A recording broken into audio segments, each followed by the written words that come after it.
Community School District Board meeting or the regular meeting to order. Will you please determine a quorum? Buckles. Here. Eisenberg. Lawson. Maury. Here. Nelson. Here. Walt. Here. Weaver. Here. Quorum is present at 7:08. I move to adopt the agenda as presented. Thank you, Clark. Second was Britt. Yes. All those in favor say aye. Aye. Opposed? Thank you. All right, we had no communications given to JT today, so we will move on to our information about diversity, equity, and inclusion. Carla? All right, I've brought some special guests here today. We partnered with Nikkei Diversity Consulting and then also Top Rank. We've been working with them for almost a year now, working on kind of a journey. It's going to be a long journey, but they're really the right people to partner with to help us with our diversity, inclusion, and equity journey. I guess I'll say that. So they can talk about this way, way better than I can. But one thing I do want to give them kudos. I can't take any credit for the unconscious bias training. These two did it all. And there was this one funny part. It was all on Zoom. So we had 1,200 people in 4 different sections on Zoom. And so what I hear, it wasn't me, but what I hear is in the second session that during one of the breaks that we could hear somebody using the restroom. So that was really fun. Nice. Yeah, turned it off. So anyway, that was really kind of funny. So without further ado, I'm going to introduce Sarka Bhakta. She is with Nikkei Diversity, and then I have Anthony Arrington, who is with Top Rank, and they are going to kind of tell us what we're all about. Thank you. Welcome. Thank you. Well, I can't follow that one, can you, Anthony? I never remember day 2, though. I think we'll have a lot of Zoom experiences throughout the school year as well. Well, good afternoon, or good evening, I should say. My name is Sarika Bhakta, and I'm the president of Nikkei Diversity Consulting. I'm Anthony Arrington, and I'm the managing partner at Top Rank. Appreciate you having me. Yeah, thank you so much for the opportunity to speak to Linn-Mar's school board on this critical initiative. Sarka, can I interrupt real quick? If you guys don't mind standing next to the mic when you speak, Oh, just so sure. that we are broadcasting this on YouTube as well, so I'll make sure Okay. others can hear your presentation. Well, too. my husband So, never says that thank you. he can't hear me, but so I was like, dial it down, Sarika. So, can you hear me better now? Fantastic.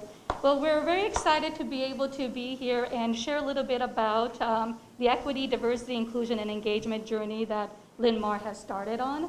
And this image, really reflects a lot about the conversations that we're having in our household. In the upper right-hand corner is my family. I'm a Linn-Mar mom of 2, Kaya and Nikhil, and a sixth grader and 8th grader. So one day, I was sharing with Nikhil this, image. A couple of our friends that are actually in this image here as well. And I asked Nikhil, I go, what do you think of this? So I was born in Gujarat, India, came to the States as an immigrant at 19 months old. Nikhil and Kaya, born and being raised here in Cedar Rapids. So I asked Nikhil, I go, what do you think of this? I go, what would you put over the, line? He's like, 100% Nikhil over 100% over racism. These are challenging times that we're having with the global pandemic, with the racial injustice and social unrest that we're experiencing, as well as derecho, as well as pivoting, from a school district aspect of it across the country. So we're in a time of agility is really key. And I want us to be able to look at a school district when we're looking at young minds and looking at how are they experiencing what is going on. We're also in a big election year. We're talking about challenging topics. My son is wanting to have those conversations, so I'm going to foster it. And I know that in the school district, the same, when we have divergent views, divergent beliefs, divergent, perspectives, how do we foster that in a learning environment so when they get older and they're in a workplace setting, that they don't experience what some things that Anthony and I are. Change is hard as adults.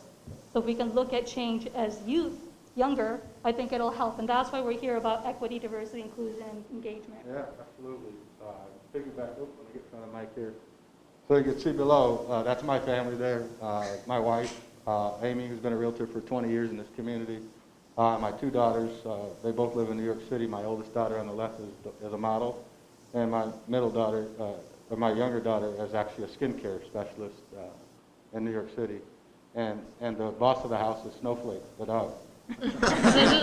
And he has a brother now, but we haven't had family pictures since then. But we share those pictures with you to share the intersectionality of what we do.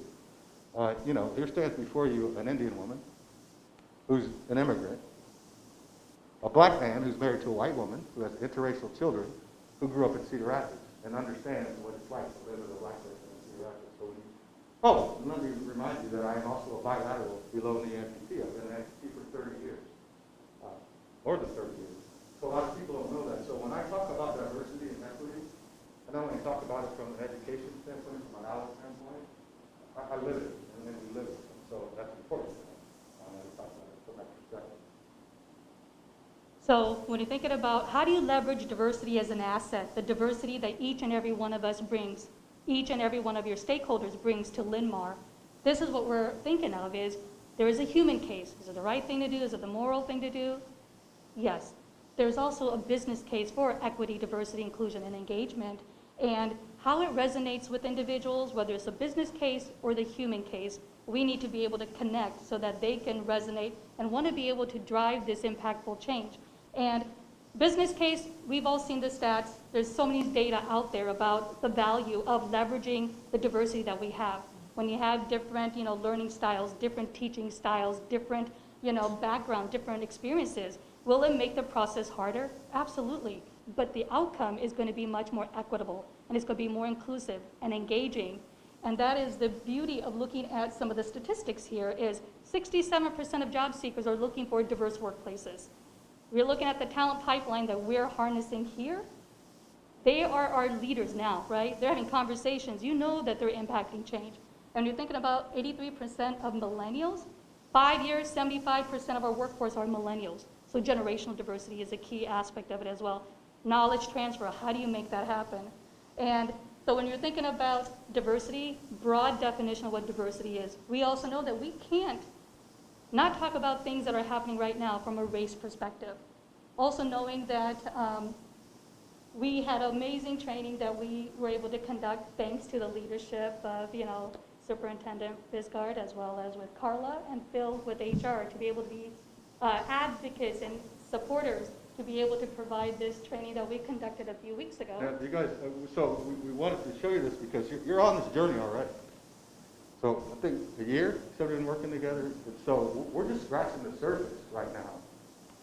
So when we did the bias training, we thought, we weren't sure how it was going to go. Because typically, if we were to do this from a long-term perspective, we would want to do an overall assessment. We know that bias training is probably going to be a part of the puzzle. But we went ahead and did it anyway. We thought it was probably a good move, and it turned out to be a great move. And so this is some of the comments from your staff. Thanks so much for a wonderful presentation. It was extremely engaging, thought-provoking, learned a lot. Doing incredible work, and I'm so appreciative. Thank you so much for what you did today, and push us to have uncomfortable conversations. We really did try to push, and we really did try to push and create a safe space to do so. Thank you for your work with us today. We appreciate your efforts to engage us. Just a few of the other comments, and really I like the last one. Thank you for your presentation today. I have to admit the thought of a 3.5-hour training session online seemed very daunting, but I left the training wanted to know how to, and wanted to discuss more. Your use of discussion opportunities and breakout rooms and surveys gave me an understanding of unconscious. That's what we wanted. We wanted to come out and think about it and want to talk about it. And the other thing is we were laughing. Sarah said, well, 3.5 hours? Well, what about the kids that got to sit in front of the computer for 8 hours now?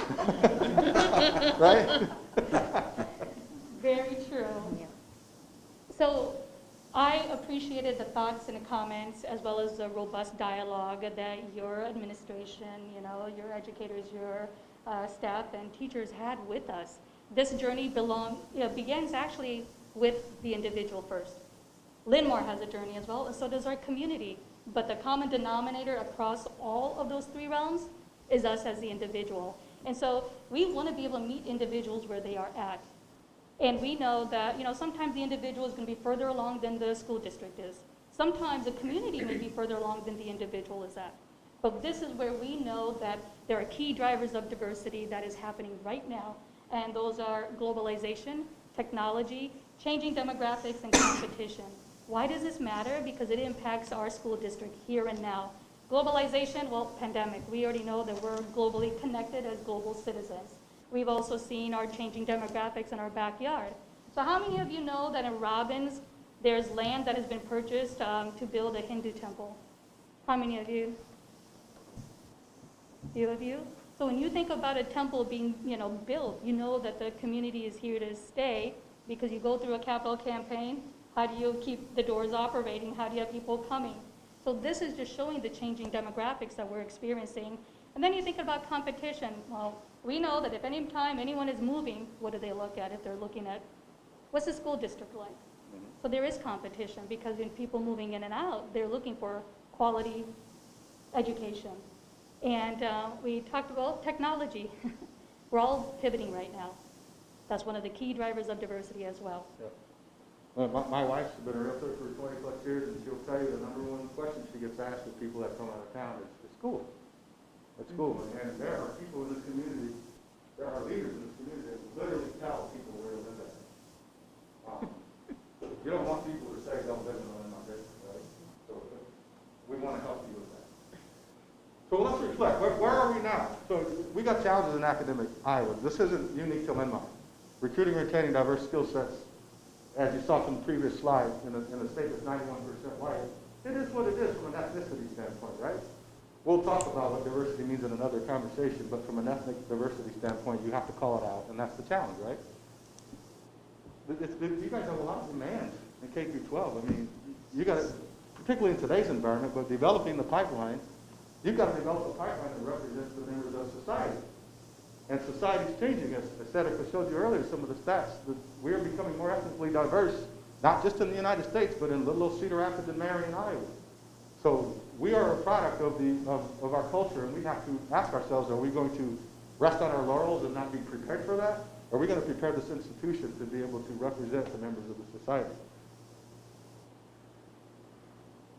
ED and IE, you have to integrate it. It's not just something that sits in HR. Not just something that sits with Carla and Phil and Shannon. This is an ecosystem. It is a fabric of your organization. You have to think of it that way. Just like you think of your community, and just like you think of Cedar Rapids and Marion. If I really look at it, it's a cultural transformation that is happening. And when you're thinking about what does equity, diversity, inclusion, and engagement look like at Linn-Mar, I've asked Anthony this. I've been here, 17 years now? Mm-hmm. My goodness, time flies, right? When you have babies, that's for sure. But I asked him, I go, how was it in Linn-Mar? Yeah. Growing up as an immigrant, I've been in communities where, in the Quad Cities, for example, from second grade through all the way to high school, I was the only Indian in my, in the school district. I shared this with you, with your team members when we had the unconscious bias training. I look at Nikhil and Kaya, I said, you have others that actually look like you, so you don't feel so much alone. And so I asked Anthony, I go, how was it you being born and raised in Cedar Rapids and with the school districts when it comes to EDI&E? We talked about it. We had a frank conversation, Eric and I. I'm born and raised in Cedar Rapids, and I know I've had a few conversations with Carlos. I understand the history of the ethnic diversity in the city. I understand the history of Linn-Mar, which is being very honest about. I understand the challenges that you've had here with minority students. I know the challenges that are still out beyond the school district to the community. I've heard the stories, I've seen them, and I've been a part of them. I can still remember challenges in the 80s growing up. I can still remember KKK signs on 10th Street, right, before the apartments were there. That's how far my history goes back. So I understand the challenges, but it's not unique to Linn-Mar, relatively speaking, right? And so it's important, though, that we acknowledge that. And that we decide what we want to do to make things better. And I think Linn-Mar's done some great things, You asked me and Sarah to come hang out, that was a good thing. Well, I think that's the key thing is blaming, shaming isn't going to get us anywhere on this journey. The key is really looking at going on a very strategic, intentional aspect of it. So where do we go from here? And when you're thinking about, the next couple of slides, we really want you to continue to look at a cultural transformation that you've already built into your strategic plan.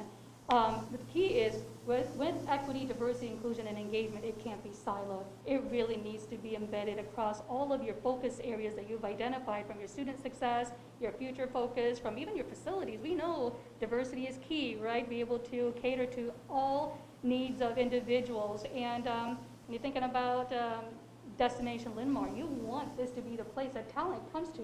Word of mouth spreads. And then the climate and culture, it's the key. A lot of times, individuals like, well, we need to hire and we need to represent, our demographics, our student body. The reality is create a culture first that's going to allow for diverse talent to come and want to stay. Again, diverse talent, I said it could be someone that teaches differently, someone who learns differently. So diversity is extremely broad. But this is what has to be embedded. And you have it as part of your strategic plan. What can we do next? And this is where we want to be able to talk about what can we do next here. We don't want Linn-Mar to be a check the box, right?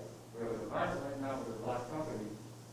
We're doing this just to check the box. We've been doing this pre-George Floyd, right? So kudos to Linn-Mar, right? You guys are doing some great things. But as Setka said, you have it in your plan, so it's important that it's not just we did like bias training last week and we're done, right? What are we going to do with that? Where are we going to take that, right? What's the journey look like? Just another picture of your slide there. You're not alone. It's important that you understand that. As I said earlier, this is not just a Linn-Mar issue. This is a statewide issue, and we're seeing a lot of schools. I worked with Cedar Rapids a couple of years ago, and we hired their first ever diversity program recruiter. They called it out. Their job was to bring a recruiter in, and that recruiter's job is to go try to find and increase the number of ethnic minority students. They call it out, and that's what they want to do. Now, that doesn't mean at the exclusion of other people, but that's a priority of theirs, right? The big school district, they just hired 3 years ago their first equity director. He's an immigrant, by the way. I believe he's from, I want to say he came from Somalia, but he came from the Northwest. Iowa City School District has done deep dive into their programs, partnering with the University of Iowa doing some work. We're partnering with a couple of those professionals who helped do a culture-wide assessment study in the University of Iowa, or excuse me, in Iowa City, and they've made some changes to the school district. Waterloo, they just hired their first diversity recruiter as well. Stole her from Cedar Rapids. Stole her from Cedar Rapids. She's from Waterloo, actually, but I recruited her here. Great person, and she actually helped us backfill that person, and they've already taken care of that. But they are also using the University of Iowa, and they're doing some public policy work in Waterloo. And so they brought a professional that was in the Iowa City School District. He's now the equity coordinator and HR director there. West Des Moines, just a couple of months ago, just hired their first ever diversity and equity director. I think I'm probably mentioning the title, but I think it was the diversity director. My point is, there are organizations, as Setka said earlier, some are further along their journey than Linn-Mar's. Some people are further along, but the point is you're here, and you're doing it, and you're not alone. You have other institutions, and you have people like us that you can depend on to. There's a model. There's things out there that you can look to. And we want Linn-Mar to be right here with us. Being part of the second largest city in Iowa, we definitely want to continue to be more robust when it comes to leveraging diversity with equity, inclusion, and engagement. And as we look at some of the next steps and next recommendations. I think we're frozen. We're frozen? Well, I know what I want to talk about. Go ahead. So. We know. Again, a lot of times we see organizations say we need to look at recruiting and we need to do a lot of learning and development and training, and without really doing the assessment and understanding, is this really where we need to spend our resources and our energy? And so to being able to do a district-wide D&I and equity assessment is going to be the key. Why? Because you need to have a baseline. We know about outcomes. We love outcomes here, right? Same with our strategies. Let's build a baseline assessment so that we can gauge and measure and track our progress. We owe it to our tax dollars and to our students and to our administration and our stakeholders and our parents and volunteers and you. You're the leadership here. And modeling the behavior is so critical. And we see this happening because you have it in the plan. So what we recommend is let's go ahead and start the journey. People always ask us, what should we do? Like, well, what do you say? You talk about the healthcare all the time. Yeah. When I think about what we're doing, right? If you went to a doctor, the doctor would just hand you medicine. Say, you look sick. Why don't you take this? Well, maybe to you they do, Anthony. That's right. You just told me. I know. You're right. But the point is, the bias training was important, right? It was a good investment for you. But what we don't want you to do is make other investments that may or may not be necessary. And we want to make the right investments at the right time. That's not just investments of money, that's investment of human capital as well. Time and strategy. So there's a lot of resources that are out there, and we can provide a lot of those holistic resources. But that assessment is like a doctor, right? I go to the doctor diagnoses me, takes a look, checks me out, and then determines what tests I should take or what medicine. That's what we want to do. We've given you the bias training. That's kind of like a vitamin, right? You don't need a doctor to tell you to take a vitamin. We know bias training is part of the journey. But there's so much more if you think about it strategically. And that's what we want to do. We want to diagnose, assess the institution, and determine what makes sense for learning and development. When should we do that? What should it look like? Who should be involved with that, right? But we can't do that. We wouldn't be able to do it effectively, and it wouldn't be fair to you if we just said, yeah, we can give you, here's some more courses, and start charging you, right? That doesn't make sense. So we want to be on this journey with you. Yeah, so I think to be able to wrap it up here, I think Carla's given us the cue and time, and I don't think you want to hear us talk, or at least maybe Anthony you do, but we really want to be able to help you continue to be partners on this journey. And we say it a journey because I'm a lifelong learner. I'm always learning. And same with our school district. And we want to be able to continue foster this journey in a very agile manner. And we know that there's a lot of adversity that we're all experiencing. The key is to start this journey and keep on going. Will there be mistakes made? Well, absolutely. I make it, you make it, organizations make it all the time. It's going to happen, it's bound to happen, especially when you're looking at issues around race, ethnicity, politics, religion, sexual orientation, identity. We need to understand from a humanity perspective, how can we collectively elevate this? And we need to be able to foster an environment where we're able to discuss this, have conversations, agree to disagree. But this is where we recommend starting with the assessment, and then let us help you or other partners execute on your strategic plan that you've already called it out, so that we can continue on this journey. And when mistakes happen, we'll just pause, assess, and course correct as necessary so that we continue on. But thank you Pretty sure that's so what our much. last two slides were, so I think that's what they were. Thank you all for your time. Thank you Happy to take any for questions coming. that you may have. I just one quick comment. I appreciate your time. I really kind of wish I could have sat in on the session. I think it would have been valuable to us moving forward, and we'll probably have that opportunity in the future. So thank you. Thank you so much. We would love to be able to have a session with the leadership here, and thank you so much for being able to be change agents and driving the impact. Any other questions? I guess Comments? I'm just want some clarification on what you think the next step is, what you would like to see Sure. us do. Sure. We think the next step is that Linn-Mar District needs to do a culture-wide assessment. And we say that because there are so many things that you could do in this space to say that you want to change, but if you don't know what's going on with your people, and that's not just your educators, that's the janitor, the counselors, and the students, right, who we all care about. If we can't really assess and know what's going on, and I don't care if you do it with us or not, the point is you should do that. It's an absolute necessary. But that would be the next step. From there, then we would determine what other learning and development tools that we want to pull out of the toolbox. What should that look like? When should we do that? And what are the follow-up actions along with that, right? What are we going to do if we just come and do learning and development? You know, we did bias training, so what are we going to do with that information? It could be, right. So after the assessment, and it will involve all stakeholders, even parents and volunteers, community members, it would be all encompassing of all the stakeholders. And then based on that, it's going to help inform additionally what the strategic plan, it'll do a deep dive. So right now you have an overarching around equity, diversity, inclusion, and engagement as part of the district's plan, which is great. A lot of companies have EDI&E plans. They're not even connected to the company or the organization's overarching. So now you already have that as part of your overarching. That strategic plan will be a deep dive, drill down in terms of the goals. You know, what are you looking from 1, 3, 5 years? And L&D is just one, but also from an HR recruiting aspect of it, curriculum design, all of it. But the assessment is really going to help inform this. It's also looking at how equitable are our policies and procedures and programs, because we know that equity, this is something, the pandemic, a lot of people started to realize, what is equity? It's not the same as equality. And so we know, I think K through 12 has done such a great job when it comes to equity. Somewhere along the lines in corporate America, equity got lost. If they say D&I or I&D, it's like, you need to have equity there as well. So kudos to our academics to be able to really look at equity from earlier on.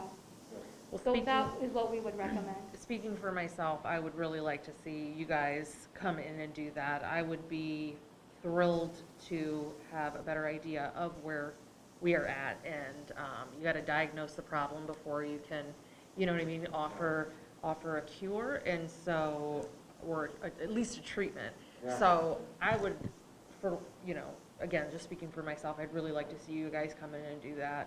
Appreciate it. Thank you. And And any I think, business. and I would say probably timeline perspective, probably you're thinking, what does timeline look like? We know that March is the time that you're looking for a lot of, from a talent perspective, right? So we would want to work with you in terms of timeline so that it's very effective as we look at, the next school year. I can't believe I'm saying the next, academic school year, but it'll come on us, sooner rather than later. But that is what our hope is around like the March timeframe. We can have this type of assessment, or next March, I should say, that we'll have this assessment all ready and sort of help inform for the next academic year as well. Many jobs that we can put in a row to prepare you for recruiting season, as that comes in terms of talent, and then as we prep for next year, dealing with the unique year that we've had.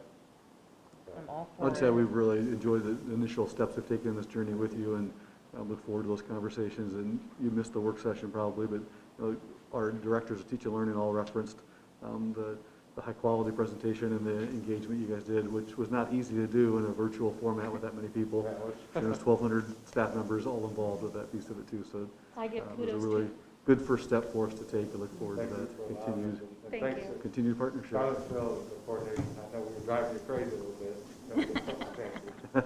Thank you so much for Thank coming. you. We really appreciate it. Thank you. I say go Lions, don't say Washington. Yeah, there you Go go. Lions. I'm still a warrior, but I know I'm in enemy territory. Let's not play her dead, Anthony. I'm right there. You too. gotta understand, she's a wash grad Sorry, herself. me too. We're very inclusive. We're very Yes, inclusive. yes. We are. But thanks again, this is very appropriate. Thank It's something that our district needs to grow and move forward, just to kind of piggyback on what Rachel and Sandra said. So this isn't one of those things that I look at as a flash in the pan, hey, we did our thing, now we can move on to something else. This is something that's going to be on the minds of our parents and our students and our staff.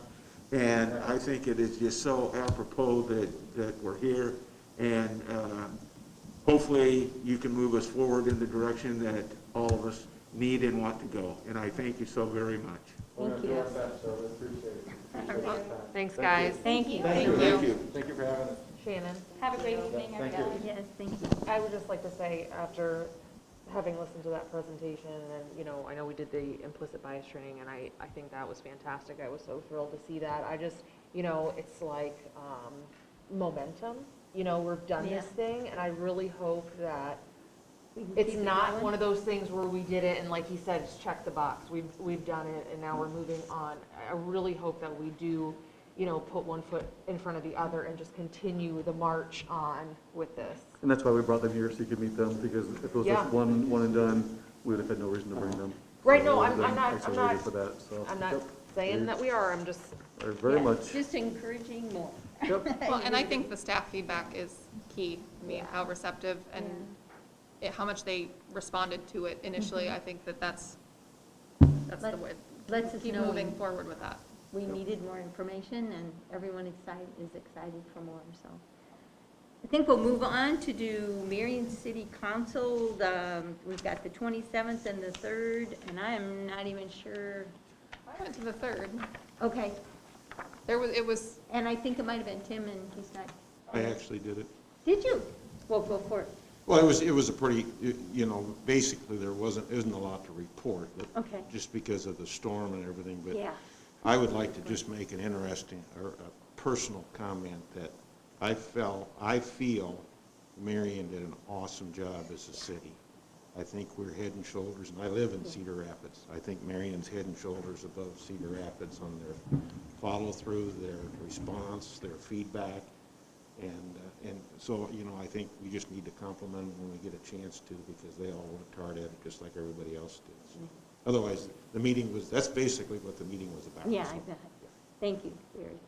Okay, and Same. Rick? My meeting was basically a consent agenda and then an hour-long presentation on storm cleanup, and they're doing a fantastic job. I agree with Barry on that, so. Okay, well, I think we'll just move on to Policy Committee. And we have later, we're going to be talking about recommendations for policy, but I was thinking at this moment, if there's anyone would like to make a comment about, you know, what you discussed in the committee at all, then we can just maybe go from there. Well, So, basically, it was just a lot of updates that we had through the IASB and how things are being changed, and a little bit of the wording. We went through a lot of the 100 series, and we named the Title IX coordinator and deputy coordinator, Carla and Lisa. And we thought, you know, like I think Rachel said way back when, that we hadn't heard about Title IX. Title IX is going to be an ongoing thing from now on, and it's ever changing. And you know, these two have their work cut out for them. It's just simply trying to keep up with how it changed. But you know, that's a part of the process. As we learn more, we try to incorporate more. And the one big change is we had the school day policy. There was a lot of changes there by the state, and incorporated during learning time of remote learning, and grades will count towards the students' cumulative average.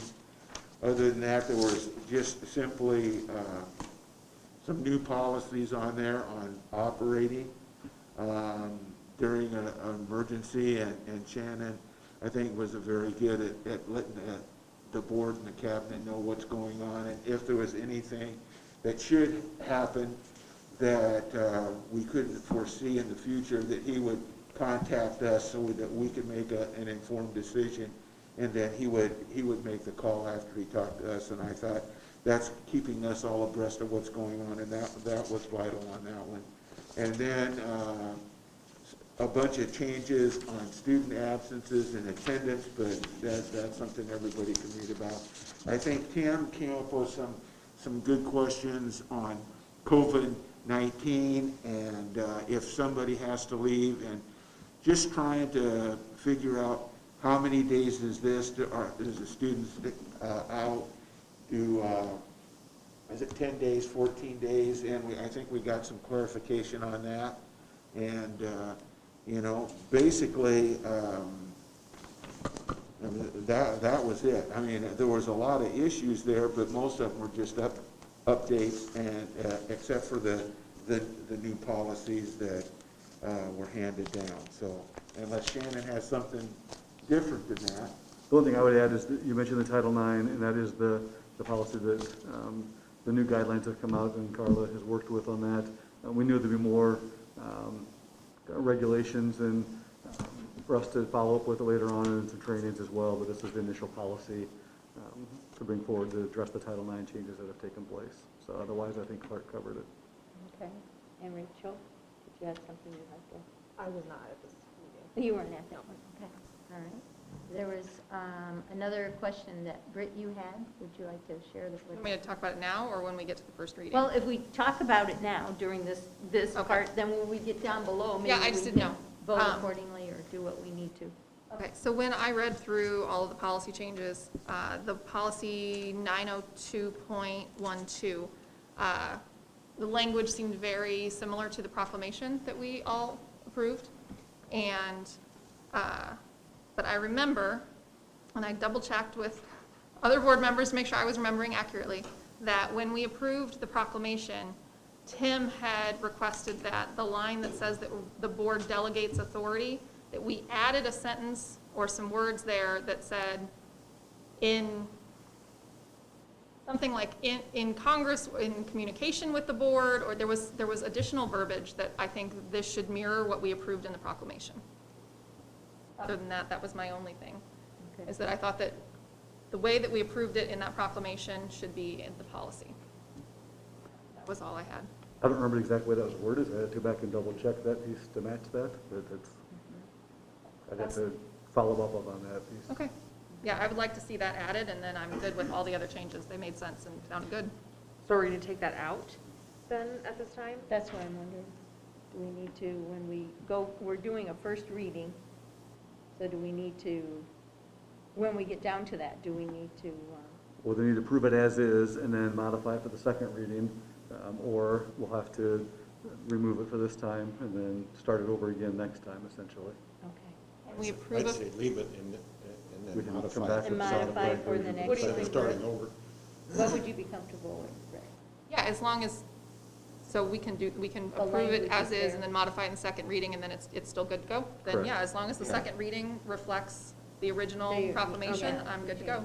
Okay, all I'll right. probably follow up with you, Britt, to make sure I have the wording you're referencing, I can share that with the board. Yeah, and When we can look I at the didn't read it proclamation. until right before I came tonight, or I would have looked up what it said, I just didn't have the time. Today was kind of busy, Yeah, so. well, we can look at the proclamation Yeah. and see kind of how that was worded too, so.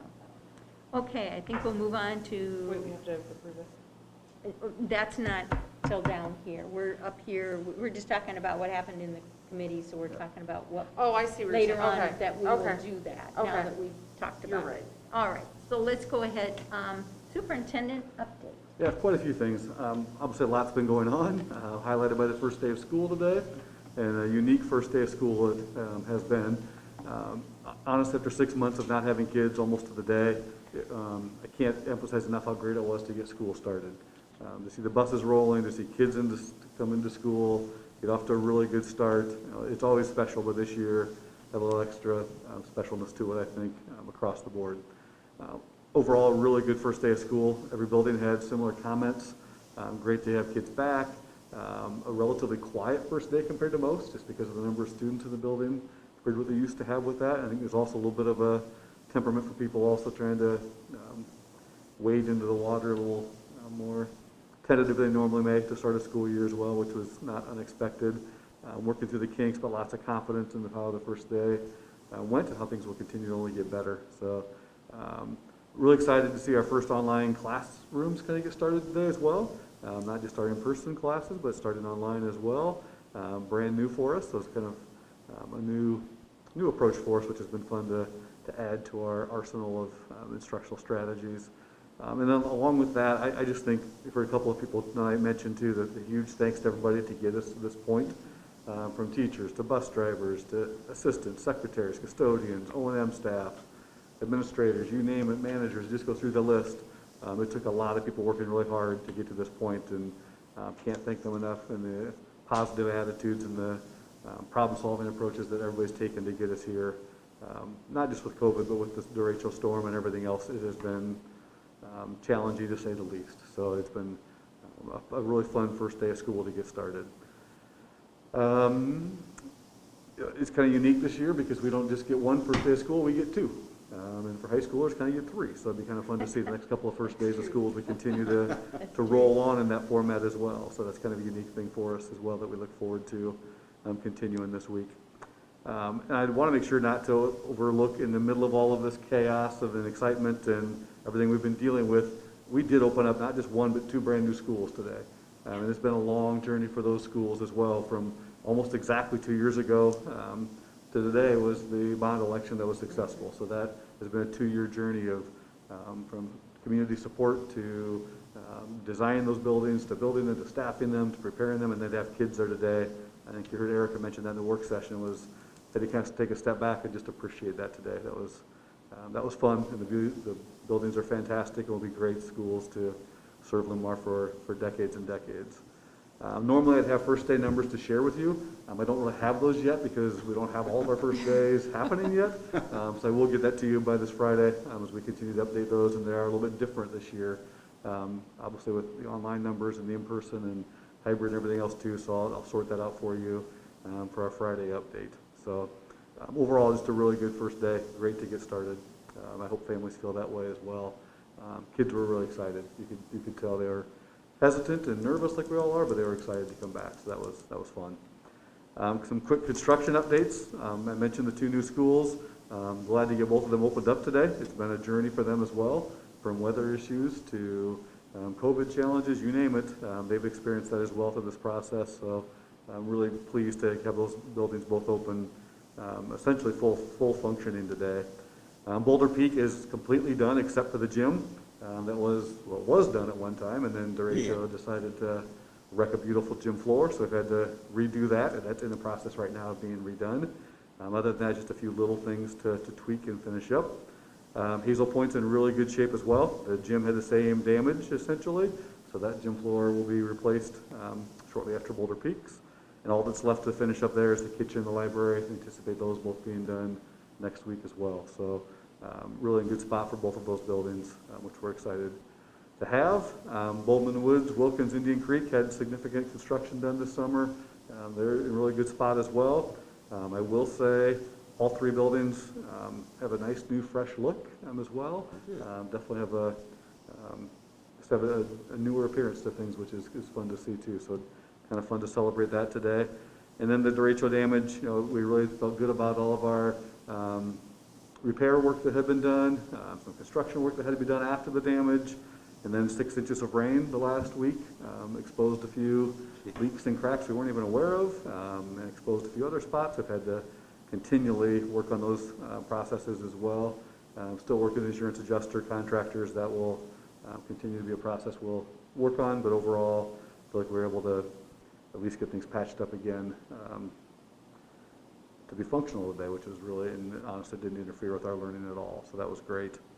One thing I know you guys mentioned to you last week, we are serving all of our lunches free to students right away to start the school year. It's kind of a last minute change due to some different guidance from the USDA, so we're excited to do that.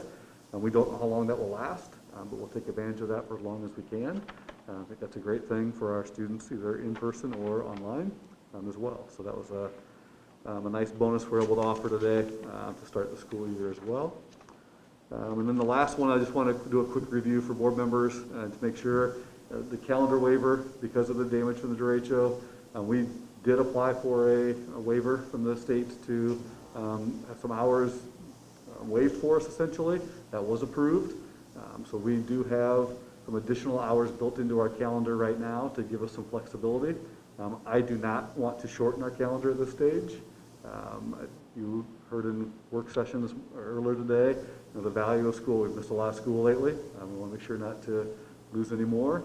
But we also anticipate there could be some other COVID challenges this year that this will give us some flexibility to address without having to go to the state every time for approval as well. So, so at least as of now anyway, that's where nice to have that flexibility if we need it. I'd like to kind of keep that in our back pocket until later, and then we can decide how we want to approach from there. So that's a lot of updates after the first day. But any questions you have for me on those? I don't have a question. I just asked Shannon before the meeting, a few people, I don't know, 2 or 3 or 4 meetings ago, we were concerned about construction still going on at Hazel Point and the safety to the students. And Shannon said that it's so isolated right now that the students don't even notice it's going on. So that was brought up by somebody, and it is a concern. So just to put everybody's mind at ease if we can anyway. So. And I'm glad you brought that up as well, because the 3 areas that are left, they're all very easy areas to seclude for students not to be in there, so they're not in a neighborhood and they're kind of in the construction area.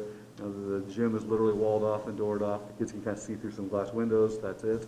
The kitchen area, the lunchroom is open, so we're able to use the tables and the space there, but the actual kitchen is walled off. And then the library, same thing, we can close that area off as well, so kids are not any exposure to that at all. So, and honestly, they're down to very small crews right now and doing work after hours and weekends to do a lot of the other materials that need to be done. So I feel really good about that. That's been a lot of work, a lot of progress has happened there the last couple of weeks to get us to that point.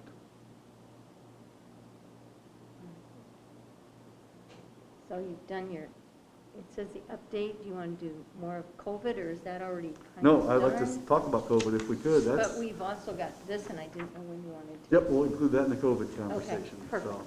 Perfect. Yep, so 405, just a quick COVID update for you.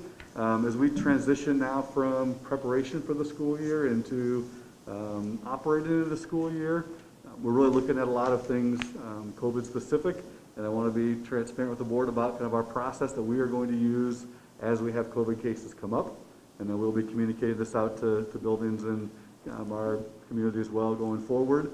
Essentially, anytime we get a positive case brought to our attention, If we know about the case, then we contact Linn County Public Health.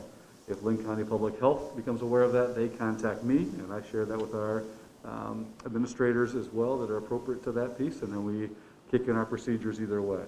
Our basic procedures as we go through this will be pretty much if it's a staff COVID situation, Human Resources will do some of the contact tracing and investigating. If it's a student COVID situation, then our Student Support Services, Teaching and Learning Department, Nathan and Lisa will be taking over initial communication, but eventually that will be our building principals and our health office staff doing a lot of that investigative work on the contact tracing piece to determine positive contact and then what we need to do for next steps. So the way that will work then is once we have an identified case, we contact that building principal, the health department, our health office, and then they will start to look at the situation, and each one gets looked at individually. So it could look very, very different. If it's a high schooler and they're moving to 3 different classes in their block schedule, we look at each of those 3 different scenarios, see what the spacing is, what the guidance is for those rooms, the procedures, the seating charts, and then determine, we've shared that information with Linn County Public Health, and then they make the determination if we have students that have been exposed. And exposure, remember, in this situation is defined as 6 feet or less for 15 minutes or more. That's the guidance that they will be using. Then they'll tell us which individuals we need to notify. So then it becomes a communication situation. So for our communication plan, we have this written out for our building administrators and health offices as well. They will be notifying anybody that has had an exposure to a positive case. We'll be notifying those individuals by phone. So they will get that communication from the school, and then be asked to come get the student and have them brought home. After that initial circle of exposure is identified, then we have a letter that will go to that entire school to notify them that there was a positive case in the building, and that if they had a exposure for their child for that exposure time period, they would have been notified by phone. So that was more of a FYI for everybody to be aware as well, but there won't be any action that has to take in that case. Let me back up a step. For the ones that are positive exposures to that, basically the student that is exposed or the staff member that, if they're positive, they're out the next 10 days. If they are exposed, they're out 14 days. And that's the guidance we have from Public Health, and that's what Carla shared last board meeting or 2 board meetings ago with you as well. That's kind of the procedures we will use for that. And then the third part of communication that we're going to use, so there'll be the individuals, if they're exposed, get a contact. If it's a building impacted, they'll get a letter for that level of communication. And the third layer of communication we're going to look at doing is starting this Friday, we will have a dashboard established on our website to kind of list and summarize number of positive cases for staff, number of positive cases for students, number of staff members in quarantine, number of students in quarantine. And we're going to do that by level to start out with. We're trying to be as transparent as we can while also honoring people's privacy, personal issues there as well. Then we'll update that dashboard every Friday. As we get information and sort that information out, we'll have that up to date every Friday is our plan to start with anyway. So it's going to be a massive undertaking. I'm not going to lie that the process is daunting. We've had a lot of practice with it this summer with our athletic department as they've gone through cases. So we've had some practice. That's been beneficial. David and Tanya have done a great job. Now it becomes on a much larger scale with more kids, more buildings, more people involved as well. So that'll be a process that I'm sure we'll get good at over time. And our support services staff and teacher learner staff are ready to step in and help as needed for the buildings, especially as we have the first couple of cases that will most likely happen for us to sort out. So, so there's kind of the basics of what we'll do. There's a ton more detail that we have in our plan, but there's kind of the overview to let you know what process we'll follow and what our communication plans will be also. Questions? Is there a way that we could maybe put somebody in charge in case this happening? It seems like we got 3 different categories, and like you said, it's a monumental task. If we could have one person in charge that makes sure that public health gets there, all the letters go out to the proper people, they know who to contact, do the phoning and stuff like that. It just seems like there's a lot of parts that are out there, and if we could have somebody that's in charge of that, let's say that Jeff Gustafson knows the student knows the situation, he calls this individual and they pick it up from there, from public health to notifying parents and doing the letters, and that all the letters are going to be uniform and they're all going to be sent out the right way. Is there any way that we could have somebody that's just in charge of this instead of having it be so departmentalized that I just see maybe some possible miscommunications going on that I way? should clarify, the letters themselves are be the exact same letter we go out from every building. It's already written up, it's just a matter of updating the information, building specific and date specific for that. There's also a script for the phone calls, as people have to make those calls to contact people, that Lisa and her department have already created as well. So that is all standardized, so that will be consistent across the board. We may have to look at somebody to identify overall to be the COVID contact tracing czar of some sort. But right now, I think it's important for us to experience that firsthand. And to be honest, it has to be at the building level they know the situation, they know the individuals, they'll be the ones that the family members are most comfortable having that contact with rather than a random person contacting them as well. So now that could certainly change as we dig into this farther. We may have to look at additional help or additional support to help address that as well as the year goes on. What we've heard from other buildings that have been doing this for a couple of weeks now is when they happen, they are time intensive, but they're not having as many as they thought they might have as well. So yet to be determined on that, Clark, but I think for right now we have the right people. Well, I hope we don't ever have to use it. I just thought if this, having one person in charge, whether they're sending out the letters or talking, Yep. you know, the chances of the parent knowing the person calling from the high school is probably pretty slim to none. But, you know, and like I said, I hope it never happens. But if you had somebody that's kind of in charge that makes sure everything runs smoothly through, like you said, all three parts, and, you know, the follow-up, I just thought that that's a possibility that we could have somebody do that, and then instead of, you know, the right hand not knowing what the left hand's doing in some certain scenarios. Just a question. Yep, and that may be where we evolve to. How long does it take between notifying public health and them telling us what we need to do? Like if we let's say someone calls in tomorrow and says, I was exposed to a positive test, or a student comes in and says, you know, I tested positive, how soon do we start that quarantine? How quickly do we know what we're doing?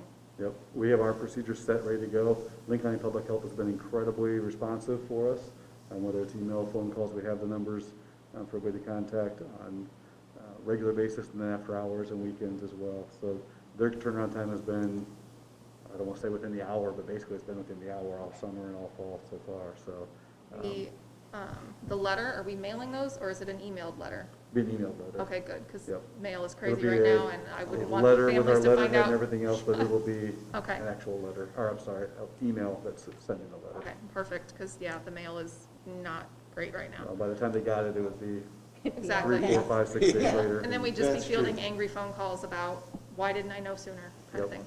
And then the dashboard, you said, is going to be student, staff, and then by school level, but not building? Are we putting, like, this building has the positive case rather than, or is it just like, somewhere in our elementary system, we have a positive case? Correct, it'll be elementary, this many positive cases, this many quarantine, and then middle level and then high school level as well. Is there a reason that we're not listing the specific building? I Trying to mean, be they're really big careful. enough that I think it would still be anonymous. We're not saying the second graders at Wilkins, we're saying Wilkins. But when you're talking staff members, that becomes pretty small numbers at building levels to try to sort out as well. So we're trying to be respectful of people's privacy on that aspect too. So Okay. trying to find a way that, some districts are doing by building, some are doing by just, here's our district totals. We thought the level would be a way to help break it down. Also, that would help us when it comes time to making decisions if we need to on which model we should be in. How that would line up better with that decision making than by district numbers for sure. And then I would just like, whenever part of our population quarantines, I think that the board should get an immediate notification. Because I read about the football team online. I had parents ask me about volleyball before I knew it was a thing. So I think we should be added into that first level loop so that when we get questioned, we can say, yeah, we heard about that and then we're following procedure, and not deer in the headlights. I didn't know there was a quarantine in a building, so, or on a team, or that's all I have right now. Be careful what you wish for. There might be a lot Yeah, of communications coming your way on that. No, it's- we want to be communication. real cautious here because we still have a team of people that are leading our school district. Yep. Our role is not to monitor every move and every piece of it.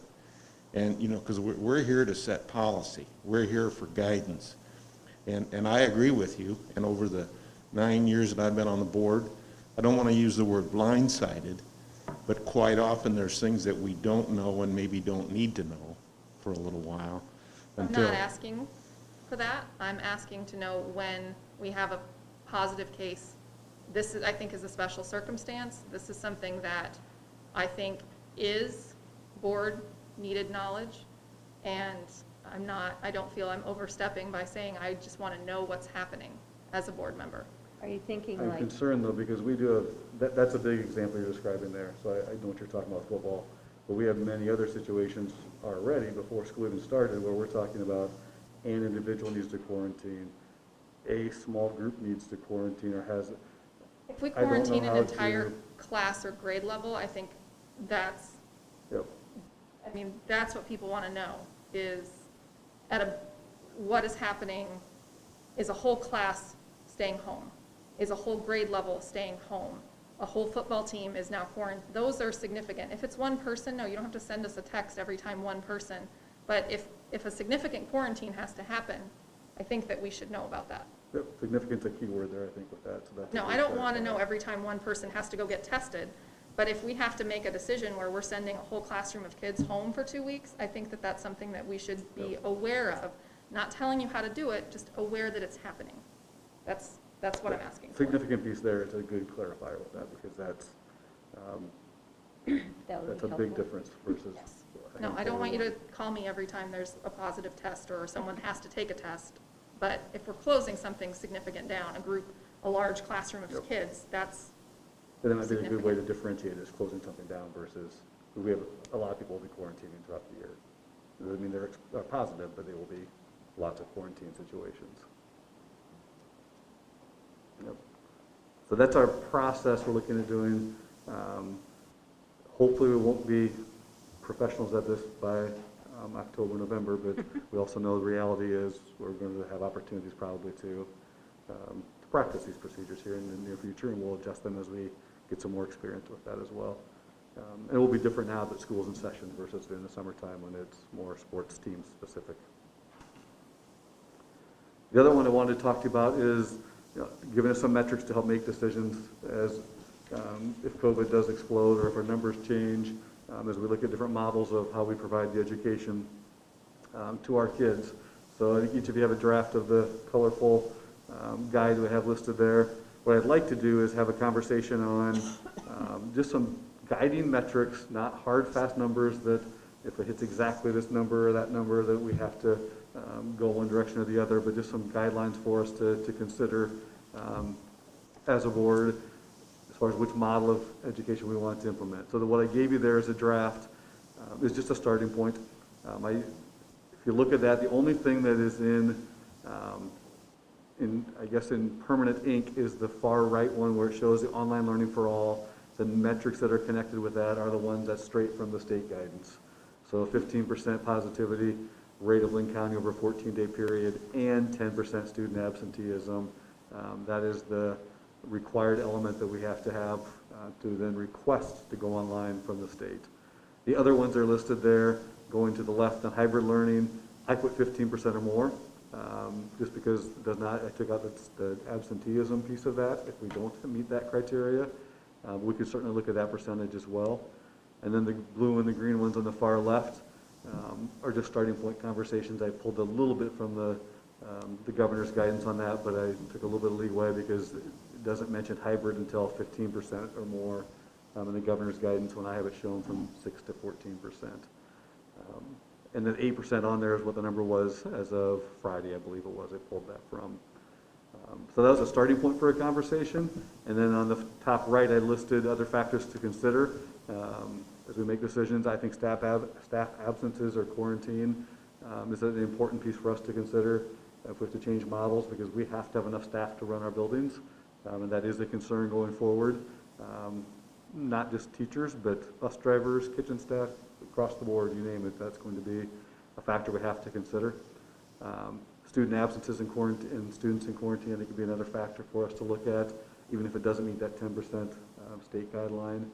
And then the third one I listed there is just other guidance from Linn County Public Health. If they are telling me, they're anticipating numbers to really explode based on what they're seeing next couple of weeks, or vice versa, I think those would be information pieces for us to consider too. So thoughts first of all on this visual as we start to look at it, and then the numbers as well that go along with that.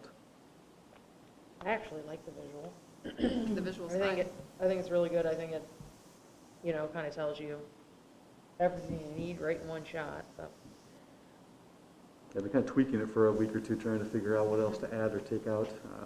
I like that you put the other factors to consider, because those are things that are in your brain when you're looking at this and that you have to look at. And I also really like that you put the part about this is what the state requires.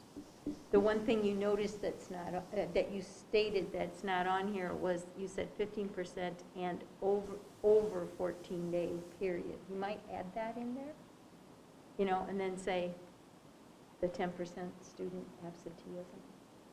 Yeah, it is the percent positivity of Linn County over a 14-day period is for all of them. So that's what that number of 8% Okay. comes from as well. Okay, Yeah, I so see, that's right down here. Yep. Hello, sorry. Well, is this going to go out to the general public? I think once we get kind of agreed upon metrics and visual, I think I'd like to then look at sharing it, as long as everybody understands it's not a hard fast, that if tomorrow we would get to 15.1, that we're automatically doing this. We would look at those trend numbers and other factors, but I'd like to have it out there to be transparent for everybody to know here's what we would consider as we look at different options. So yeah, that would be the end goal, Clark. If that's the case, on the other factors to consider, staff absences, is there a way that we can put out when you see staff, you kind of think of the teachers, but you forget about, the food All the other service and the people that are secretaries and transportation, and I don't know if the general public, unless they saw that includes our staff, would know that those things are also staff members that are in consideration for this. Yeah, we could definitely add that. Does that make Could we say sense? faculty and Yep, staff? we could include that and clarify as far as Yeah, what that would because, include. obviously all of us, if it was transportation or something like that, we know that would include, but I don't know if the general public would necessarily correlate the two. So that's the only thing. I even like the different colors and stuff like that, because Yeah, we could definitely define staff a little bit too, because that will be an important piece for us as we decide how we can operate. You'll put that on the website, Dan? Is that your plan? Yeah, yep, I think we'd share it, social media, website. We'd put a little more of an explanation for the public piece of it, I think, but yeah. I think it would be important, I know that you go to a certain either web link or website that is acknowledged by the state, and that's where you have to go to get your numbers. And I think it is very important for all of us to have that, and so that we can go in and check. But not only us as board members, it would be awesome, I think, if you're putting this out for the public, that they could go on there and they could just, it's so that they could acknowledge it, they could go in and they could see what the numbers are looking at. Because that way we're all on the same page, we're all looking at the same numbers from the same place. Because just in discussions with yourself and a couple board members on one day, within a 20-minute time, people were looking at numbers, and all of them were different because everybody was accessing a different spot. So I think if we can have something that's consistent that we look at, yep, I could include a link to that that's what I site mean. that has it right Just there. have it so if somebody Yep. wants to look at it, they can, but they don't have to, so. Well, I think, yeah, sourcing where your data's coming from It's is just always going to be so important. important. Yep. And I mean, there There's are so many different- entities right now that are independently tracking because of the state's acknowledgement that their tracking is flawed, that so many independent places are posting different data, that saying where we're going and what we're using is important. Well, and I think we need to acknowledge that we might not think it's the most wonderful place to go, but it's what is accepted by the state, and it's the one we have to refer to, so that's why we're using it. So, I mean, it makes sense in that. And that what other graduation. districts are using as well. Pardon me? And what other districts are using as well. Yes, yes, So it's that's important to know. comparable.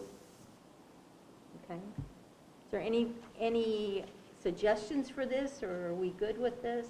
No, it looks good to me. I think it Oh, looks give it great mine. too.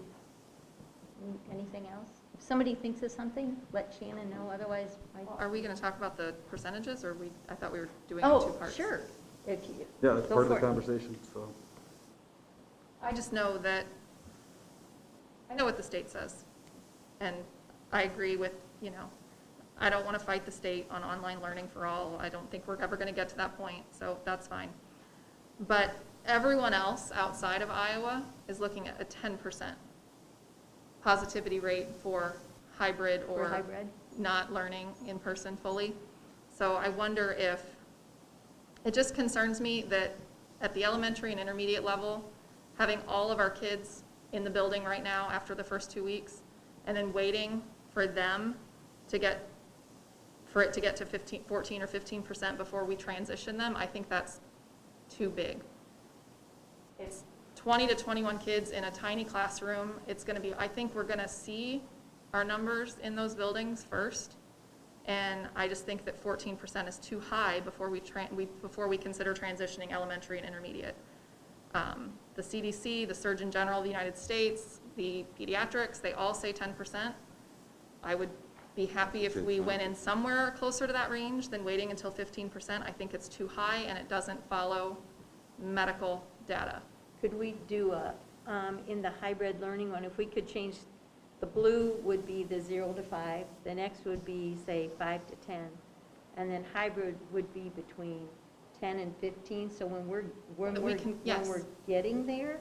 That would it's- make me happy. It's if we looking like we maybe need to be thinking about what, Yes. something else we're going to do. It does not mean that when it hits 10%, we're going to act. Absolutely. I think a range where we The start. others are arranged, maybe that, well, I I guess we think, said. I think that'd be a huge mistake, because we're going against the grain entirely. And what we have to keep talking about too is that percentage number is the number of people that have been tested and the number of that percentage, correct? That's not your total population. Correct. That's not your total everything. It's the number of people that have been tested. And the percentage of that group has been tested. And of course, the reason they're being tested most of the time, and I know a number of people that are not being tested because they don't want to be, even though they weren't necessarily exposed, but they were maybe the second tier down, and saying, I do not want to be tested. So I think we've got to be careful going against the state numbers. And that goes back to exactly what we just talked about in the last 5 minutes. You can get any stats you want to get from any medical doctor, any medical association, any state, any government, any agency, and we can make those numbers look however we want to, if we as a person want to make them do that. Some of us are trying to sell data. Some of us are trying to sound like we know what we're talking about. Some of us, so I think we've just got to be so careful that we're just not keyholing everybody into that percentage. And I think that'd be a huge mistake. That's just my opinion. So I'm perfectly fine with staying with the state and their recommendation for 15% for the waiver request. But I don't think that it's going against the state to take the advice of the U.S. Surgeon General, the CDC, the White House Task Force, the American Academy of Pediatrics. These are not random doctors. These are not random scientists. And I am not pretending that I know more than anybody. I am listening to experts in their field. I'm listening to the head of the pandemic committee in our country who's done this for 30 years under 6 presidents. That's who I'm listening to. And when we're in the state that's in the top 3 worst situations in the country and the top 3 worst situations in the world, I'm sorry, I'm gonna go with the national experts and say we should be between 10 and 15% and not necessarily 15% For the hybrid learning. for the all. hybrid learning. hybrid. I'm not talking online all, Yeah. we're never gonna get there. And that's fine, I don't think we should for everybody, but I think it's having a range where we say if we hit 10%, we should start having a conversation about our elementary and our middle school buildings. I don't think that's too much to ask, and I don't think it's wrong when we're listening to national experts who are top of their field. Okay. When, So let's go forward. So I think what we need to do is each of us kind of decide where we're at, because we have kind of two sides here, I guess, in a sense. And I think we just need to think what we feel is best, what we internally feel is best for our district. And if we can make that decision, we know that Britt believes it should be the 10 to 15. Barry would like to leave it as it is. Do you have any other comments, or? Is Tim on this? He is He's not not. at this point, He's not, okay, because he couldn't hear everything. okay, okay, I'm just curious. Part of me, I asked that because there's this little piece of me that's a little reticent to make it, to say one way or the other without having two of our board members here. I just, it may not change, the ultimate decision, but it I kind of want to hear what they think about it too. An idea.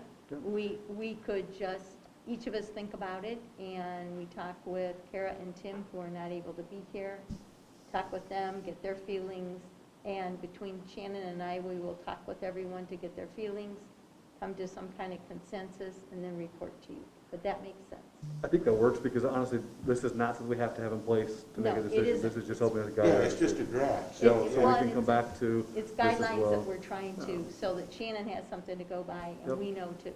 And the other piece of the conversation, it doesn't have to be 10 or 15. We could look at something like 12. That's true.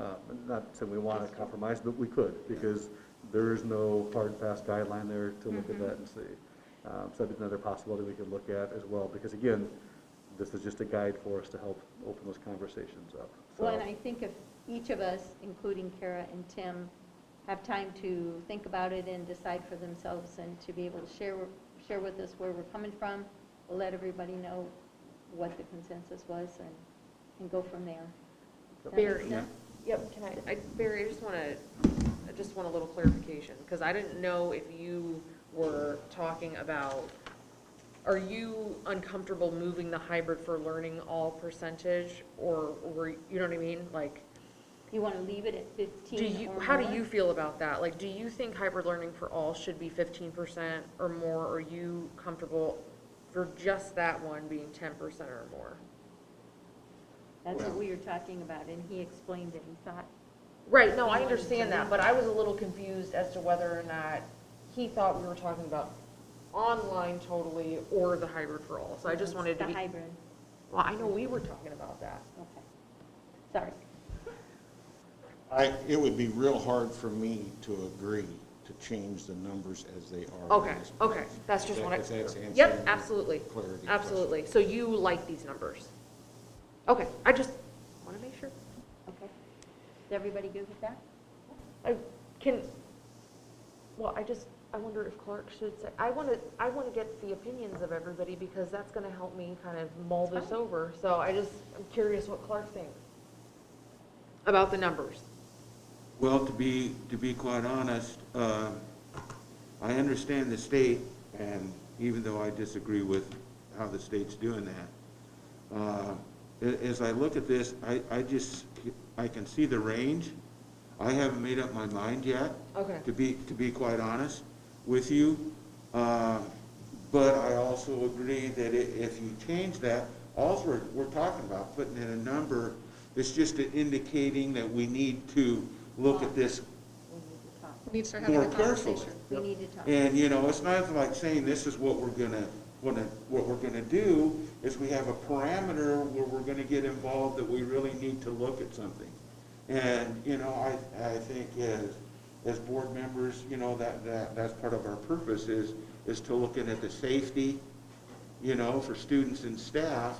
And if we could, I'd rather see us proactive than reactive type of thing, so get this in here so that we have an indication that this possibly might be a problem, and we might have to do something about it, instead of waiting to get to the max, and then saying, well, God, we should have done this,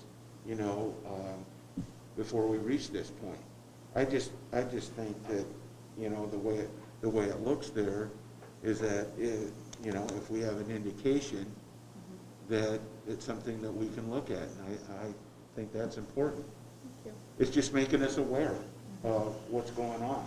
It's not that we're going totally against the state or anything, it's just that as a district, we just want to be aware sooner rather than later if our administration and stuff and the board has to make a decision on something. Can I just interject one thing? I guess this is one thought that comes to mind then.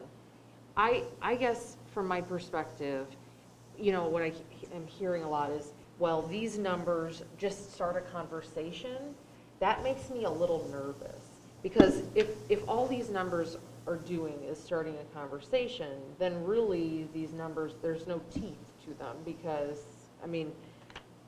it could be 17% and, we may not be making any changes. I guess part of me would be worried about putting this out to the public and having it up there, and they're looking at it, and they're not going to think it's the start of a conversation. And I don't think there's any communication that you can do that, that would prevent muddying the waters. I think if they're looking at this, they're saying to themselves, once we hit 15%, that's it. We're going into hybrid learning for all. And I guess that piece, that's what's more important to me, is let's get these numbers to when we're actually going to take action, not just have a conversation. Well, I think when I say have a conversation, I mean, if we're nearing the percentage that we determine, that's, we start having more serious conversations with Linn County Public Health about Right. their recommendations. But then we're having conversations before we hit these numbers, so that's fine. But then are we still having conversations once we hit the number, or are we moving into the action piece? Maybe it's not more of a conversation, more of our decision-making stage we're at then, having conversations to make a decision at that stage.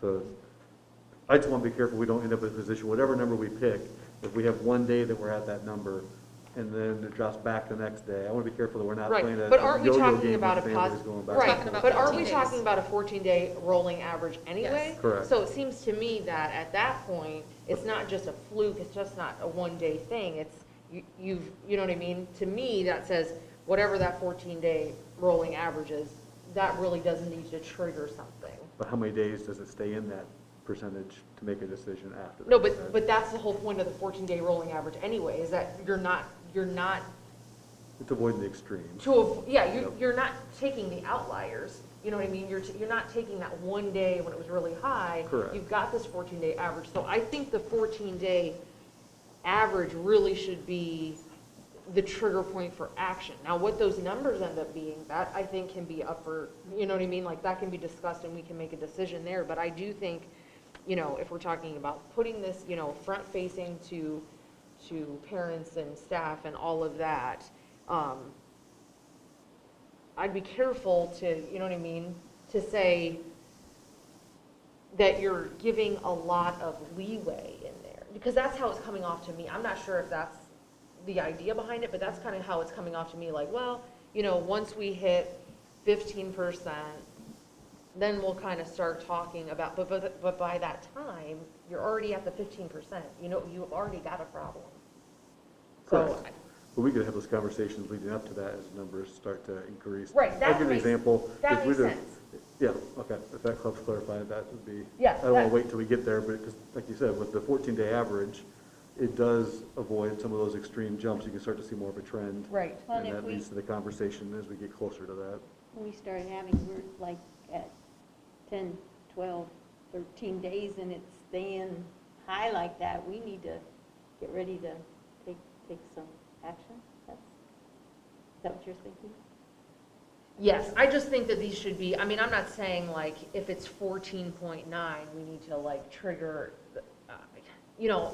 I understand that if I make a decision, if I see that 14-day period and it's 15%, it's going to take me some time to get to hybrid learning for all, right? There's going to have to be some things that happen before we're able to actually implement that anyway, if that's what we wanted to do, and I get that.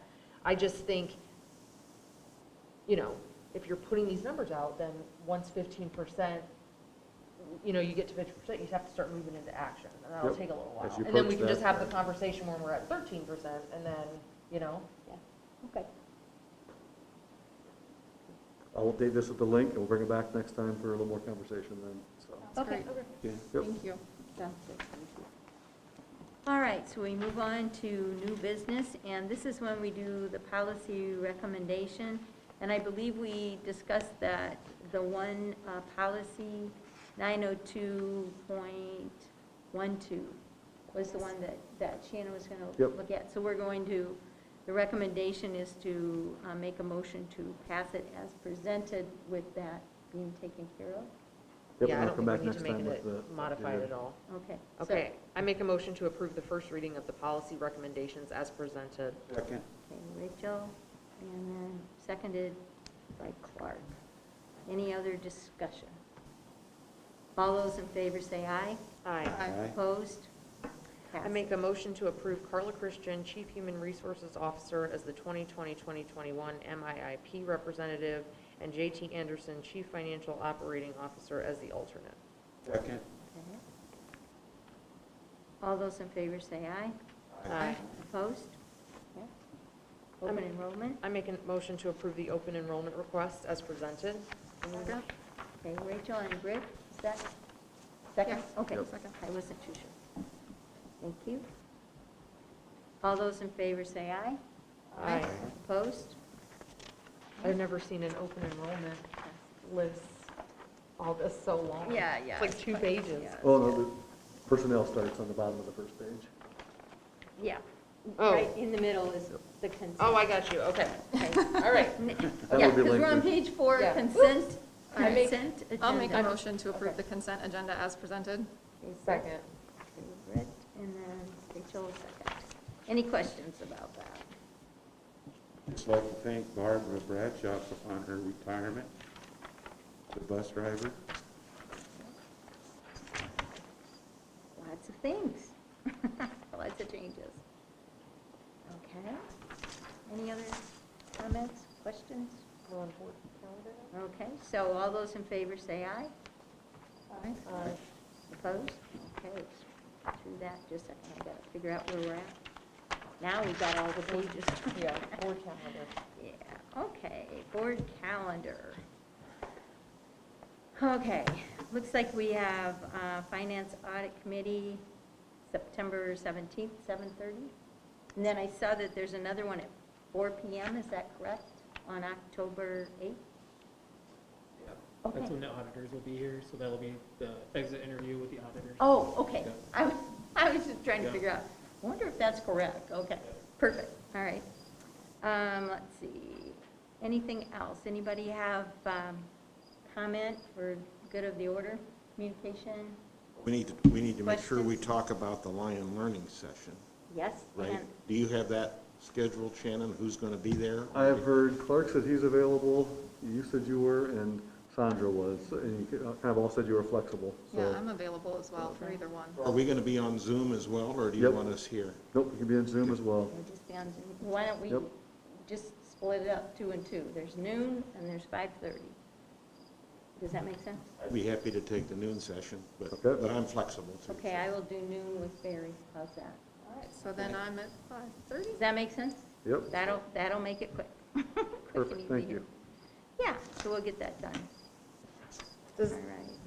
Excuse me? Never mind. You sure? Yeah. Okay. All right, is there anything else here? I see CTE meetings in October. Yeah, we started our annual and regular meetings started up now that school's going, including CTE. So Yes, good to get our that's committee awesome. meetings going again. Yep, got a lot of things going. And I'm doing the Marion City Council for the 17th, this Thursday, and we have October 8th and the 22nd. So I don't know if anybody's interested, or if you want to check it out, we can talk about it next time. That's fine, too. Can we get the, like, community promise committee on here? Do we have all the committees on this? I can send you a or I can send Shannon Jen, the list of the dates. that would make sense. But I Then you think can it put should them on be here. on there as well. Yeah, makes Okay. sense. Community comments can be added to that. Sure. Whenever. That's- Okay, any other questions, comments? Okay, so I entertain a motion to adjourn. Move to adjourn? Okay, Barry, second, Second. and Britt. All those in favor say aye. Rachel. Aye. I'm sorry, Rachel. So it was Barry and Rachel. So, we are finished. Thank you so much, everybody. Thank you.